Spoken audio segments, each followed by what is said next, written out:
தமிழகத்தினுடைய முன்னாள் முதலமைச்சர் மறைந்த அம்மையார் ஜெயலலிதா அவர்களுடைய பிறந்த தினம் இன்று.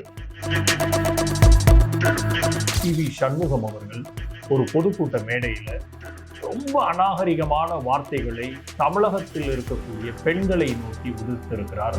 இந்த வெயில் அடிக்குதுல்ல, இந்த வெயில்லையே நீங்க கருத்து சிரித்து போயிட்டீங்க, உங்க அழகெல்லாம் போயிடுச்சு.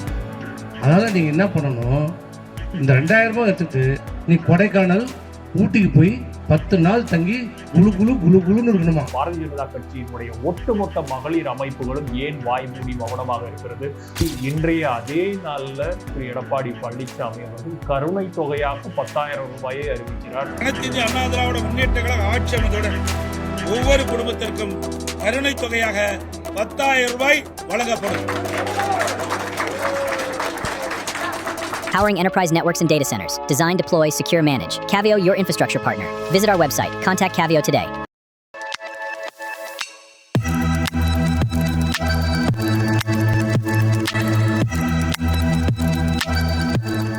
செல்வி ஜெயலலிதா அதிமுகவின் முன்னாள் பொதுச் செயலாளர், தமிழகத்தினுடைய முன்னாள் முதலமைச்சர் மறைந்த அம்மையார் ஜெயலலிதா அவர்களுடைய பிறந்த தினம் இன்று.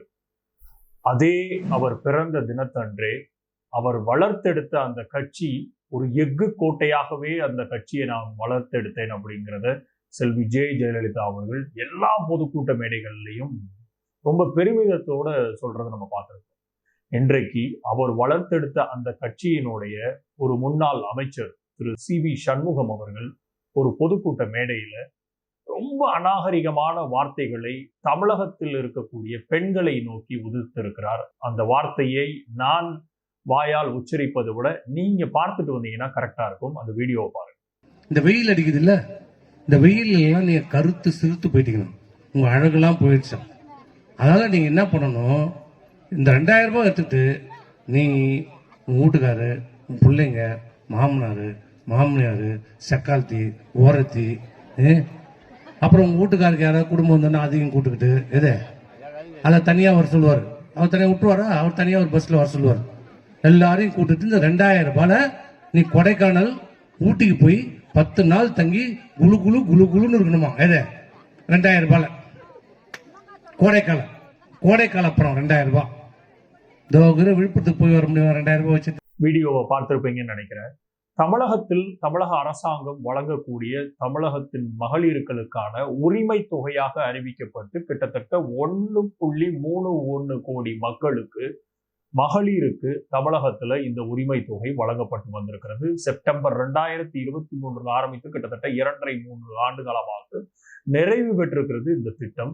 இந்த திட்டத்தினுடைய முத்தாய்ப்பாக கடந்த நாடாளுமன்ற தேர்தலில் ஒரு சில அறிவிக்கைகளை காரணம் காட்டி எலெக்ஷன் கமிஷன் நிறுத்தினதை முற்பட்டு இந்த வாட்டியும் அது மாதிரி ஏதாவது ஒண்ணு நடந்துவிடக் கூடாது அப்படிங்கிறதுக்காக திமுக அரசாங்கம் கடந்த 3 மாதங்களுக்காக வரக்கூடிய 3 மாதங்களுக்கு சேர்த்து 3000 ரூபாயையும், அதே போன்று கோடைக்கால சிறப்பு தொகையாக ஒரு 2000 ரூபாயையும் சேர்த்து அறிவித்து 5000 ரூபாயை ஒட்டுமொத்த மகளிருக்கும் 1.31 கோடி மகளிர்களுக்கான அந்த உரிமை தொகையை வழங்கி இருந்தது கடந்த வாரத்துல.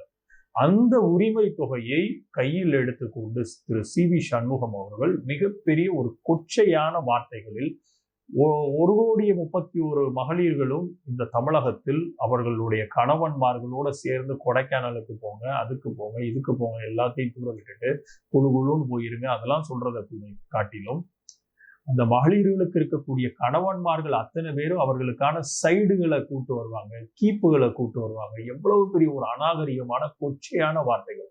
அப்போ தமிழகத்தில் இந்த உரிமை தொகையை வாங்கி கொண்டு இருக்கக்கூடிய 1,31,00,000 மகளிர்களுக்கும் கணவன்மார்களுக்கு கீப் இருக்குங்கிறத இன்றைய அதிமுகவினுடைய முன்னாள் அமைச்சர் தெள்ளத் தெளிவாக மேடையில அவ்வளவு பகிரங்கமாக அதை ஒரு பெண்மணி பக்கத்துல இருந்து சிரித்து கொண்டு வேற இருக்கிறார். அப்போ இப்பேற்பட்ட ஒரு பெண்களால் மிகப்பெரிய ஒரு இரும்பு பெண்மணியாக கருதப்பட்ட செல்வி ஜெயலலிதா அவர்களால் வளர்த்தெடுக்கப்பட்ட அந்த ஒரு அமைச்சரவையில் இருந்த திரு வி சண்முகம் போன்ற ஆட்கள் எப்படி இந்த தமிழகத்தினுடைய மகளிர்களை கண்ணியப்படுத்துகிறார்கள் அப்படிங்கிறதுக்கு இந்த ஒரு காணொளி மட்டுமே போதும். அதிமுகவினுடைய கீழ்மட்ட தொண்டன் கூட இதை ரசிக்க மாட்டான். ஆனா ஒரு முன்னாள் அமைச்சர் இப்படி பேசுவதை எந்தவித கண்ணிய குறைவும் எந்தவித மாண்பும் அற்று இப்பேற்பட்ட வார்த்தைகளை ஒரு பொழுதில் கூட கண்டிக்காமல் இருப்பது அதிமுகவினுடைய தற்போதைய பொதுச் செயலாளரும் எதிர்க்கட்சி தலைவருமான திரு எடப்பாடி பழனிசாமி அவர்களுடைய முதற்கண் கடமையாக இருக்கணும். ஆனா அவர் இதுவரைக்கும் பண்ணல. அது எல்லாத்தையும் மீறி இன்றைய அதே நாள்ல திரு எடப்பாடி பழனிசாமி அவர்கள் கருணை தொகையாக 10,000 ரூபாயை அறிவிக்கிறார். அனைத்து இந்திய அண்ணா திராவிட முன்னேற்ற கழக ஆட்சி அமைந்தவுடன் ஒவ்வொரு குடும்பத்திற்கும் கருணை தொகையாக 10,000 ரூபாய் வழங்கப்படும். ஆட்சிக்கு வந்ததுக்கு அப்புறம் எப்படி பீகாரில் என்டிஏ ஒரு கூட்டணியை வின் பண்ணுவதற்காக 10,000 ரூபாயை அறிவித்து விட்டு அந்த 10,000 ரூபாய் திருப்பி தர வேண்டாம்னு அறிவிச்சு விட்டு அதுக்கப்புறம் ஆட்சிக்கு வந்ததுக்கு அப்புறம் பல்வேறு பேருக்கு நோட்டீஸ் அனுப்பி அதே 10,000 ரூபாய் திருப்பி கேட்ட அதே ஃபார்மட்டை கொண்டு வருகிறார்களா அப்படிங்கிற ஒரு சந்தேகமும் இங்க இருக்குது. எது எப்படியோ இந்த காணொலியை பொறுத்த வரைக்கும் மிக முக்கியமாக செல்வி ஜெயலலிதா இரும்பு பெண்மணியாக அறியப்பட்டவர்.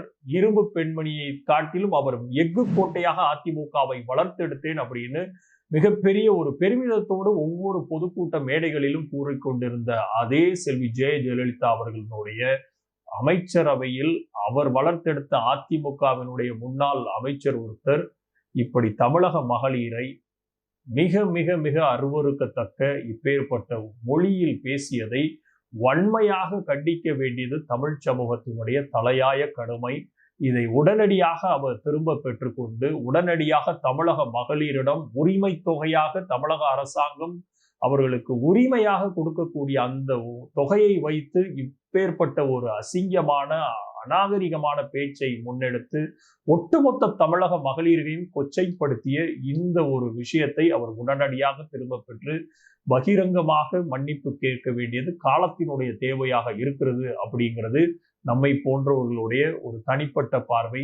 அதை அவர் எப்படி எடுத்துக்கொள்ள போகிறார் அப்படிங்கிறத நம்ம பொறுத்திருந்துதான் பார்க்கணும். ஆனா ஆஸ் அ கட்சியா அதிமுக என்ன நிலைப்பாடு எடுக்கிறது, மகளிர்கள் அதனுடைய கூட்டணியில் இருக்கக்கூடிய பாரதிய ஜனதா கட்சியினுடைய மிக மிக மூத்த உறுப்பினர்களாக அக்கா தமிழிசை சவுந்தரராஜன் போன்றவர்கள், வானதி ஸ்ரீனிவாசன் போன்றவர்கள், குஷ்பு போன்றவர்கள், கஸ்தூரி போன்றவர்கள், விஜயதாரணி போன்ற மகளிர் புடைசூழ ஒட்டுமொத்தமாக மகளிர்களுக்கு எங்க ஒரு சின்ன கீறல் நடந்தாலும் உடனடியாக களத்திற்கு வரக்கூடிய பாரதிய ஜனதா கட்சியினுடைய ஒட்டுமொத்த மகளிர் அமைப்புகளும் ஏன் வாய்மூடி மௌனமாக இருக்கிறது? அரசியல் காரணங்கள், அரசியல் மாச்சரியங்களுக்காக ஒரு ஒட்டுமொத்த தமிழக மகளிரையும் இவ்வளவு பெரிய ஒரு வசை சொல்லுடன் அநாகரிகமாக பேசக்கூடிய இந்த ஒரு விஷயத்தை இவர்கள் எப்படி கையாள போகிறார்கள் என்பதை வரக்கூடிய நாட்கள்ல பார்ப்போம். தொடர்ந்து இணைந்தீர்கள் லீடர் சேனலுடைய அடுத்தடுத்த காணொளிக்கு. நன்றி, வணக்கம்.